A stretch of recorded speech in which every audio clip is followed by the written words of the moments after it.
So let's talk about Passover first. Passover is a time of freedom, liberation, and memory.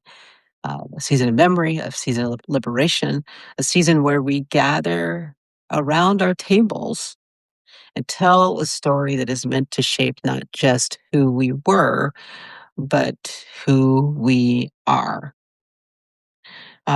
First time, many people, Passover continues to be the most celebrated holiday in American Jewry, probably because it's celebrated in the home.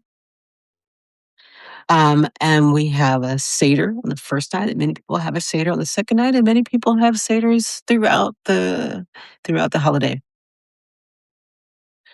When we sit down at our Seder table, we are asked to imagine ourselves as if we were freed from Mitzrayim. Mitzrayim is the Hebrew word for Egypt. Mitzrayim is also the place that caused us pain. It's the place of constriction, the narrow place. Um, those are all really fine interpretations for Mitzrayim. And also, Mitzrayim also means Egypt in the Torah.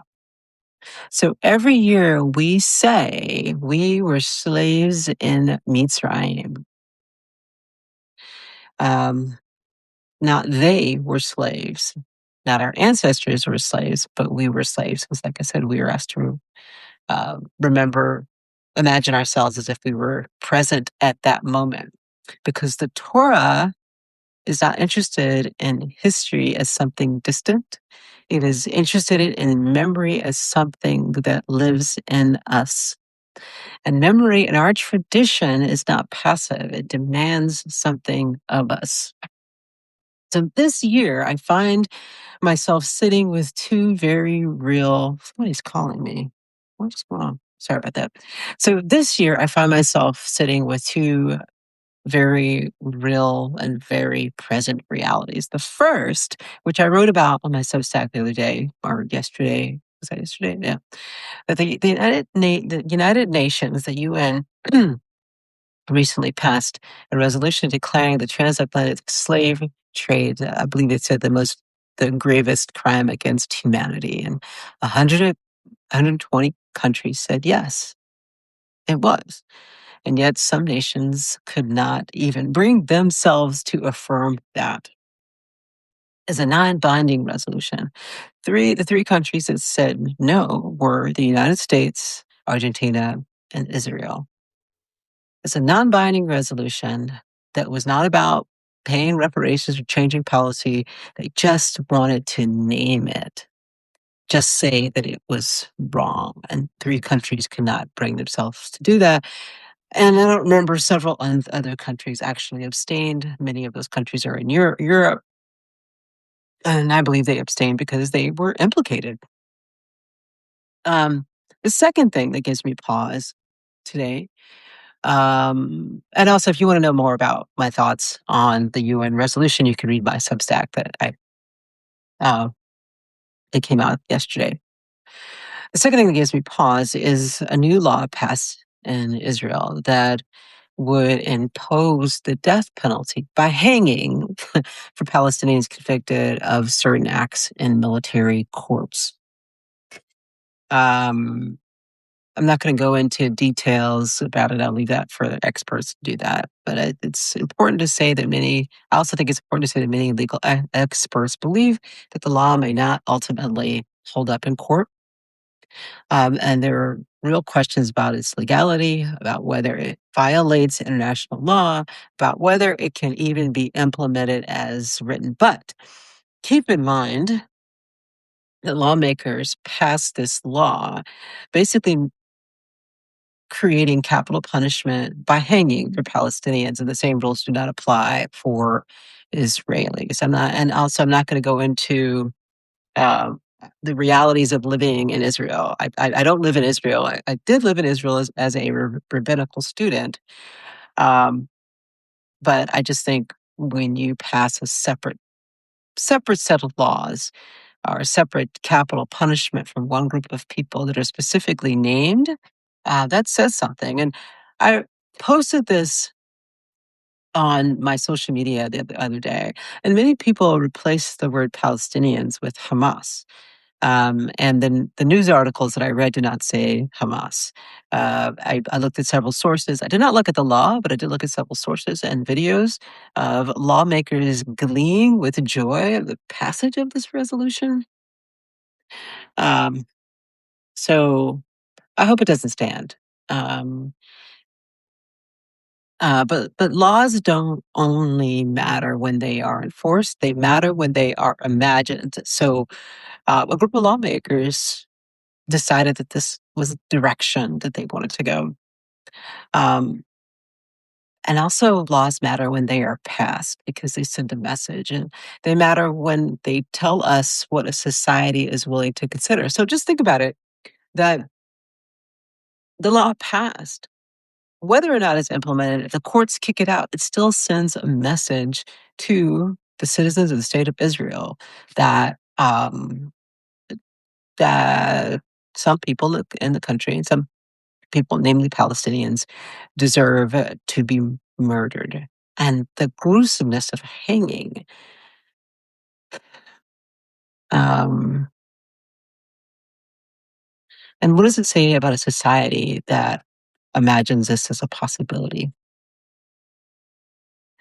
So, uh, Passover asks us to remember slavery, but it also asks us something harder, to recognize it. Because think about this, Pharaoh never thought of himself as Pharaoh as we think of him today. Pharaoh believed that he was maintaining order. Pharaoh believed he was protecting people. Pharaoh believed he was responding to a threat.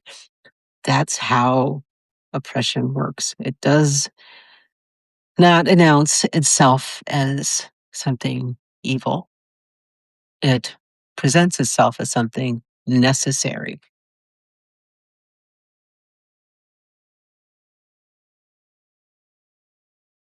And something else I want to highlight about Passover today is, it is easy for us to locate Mitzrayim as something in the past. It's much harder to recognize Mitzrayim in the present. It's easy to say we would never enslave. It's harder to ask, where are people still not free? It's easy to tell a story of liberation. It's harder to live as if liberation is unfinished.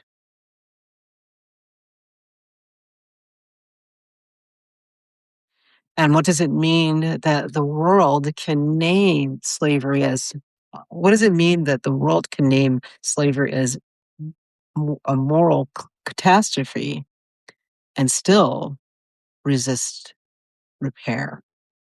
We know that American slavery was wrong, but we still resist the need to repair. Um,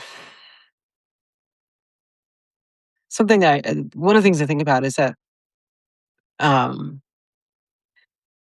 Europe, Great Britain, I believe it's Great Britain, we're still paying taxpayers. We're still paying reparations until 2015 for slave owners and that for slave owners in England that owned slaves.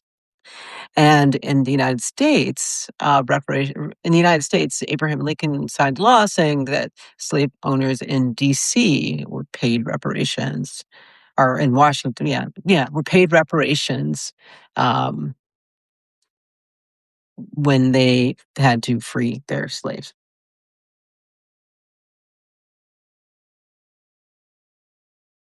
What does it mean to remember without reckoning? What does it mean to understand that slavery, some people say, our original sin?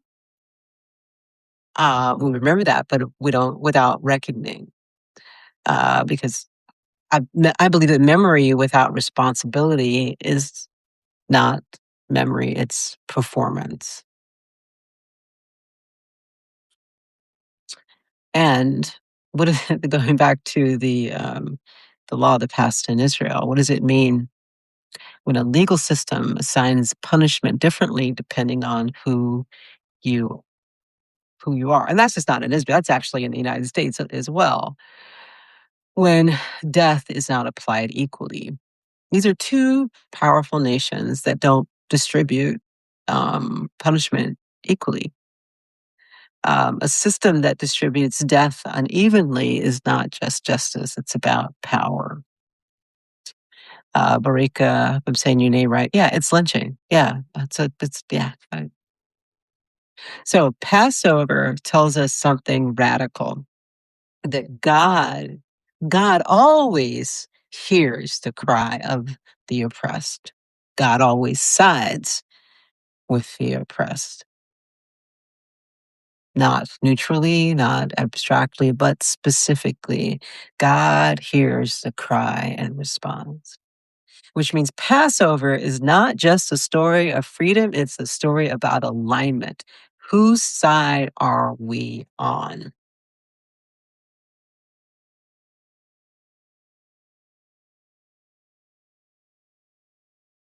And we like to believe that we would have been the ones to leave Mitzrayim. But the harder question, would we have recognized it while we were still there? Would we have recognized it when it felt normal? Would we have challenged it when it was justified by law, by fear, by tradition? Do we recognize it now? Do we recognize what's happening in our own country? Every generation has its Egypt. Every generation has its Pharaoh, and every generation has to decide whether it will look away or speak. And so when we begin our Seders, we begin with let all who are hungry come eat. It's a beautiful, beautiful line, a generous line, a line about opening doors. But Passover is not only about opening our doors, it is about opening eyes. We need to open our eyes to what is happening to our country and worldwide. The real question is not whether Pharaoh existed. The question is whether we recognize him when he speaks about policy, when he speaks about law, when he speaks in systems that decide whose lives matter more. And if we are honest, when he speaks to us. Passover is not a celebration of a completed liberation. It is a reminder of an ongoing one. And so this year, as we tell the story again and we remember again and we gather again, may we do more than recall. May we refuse to normalize what is not just. May we question what is being justified. And may we expand our understanding of who is deserving of dignity, safety, and life. Because we were slaves.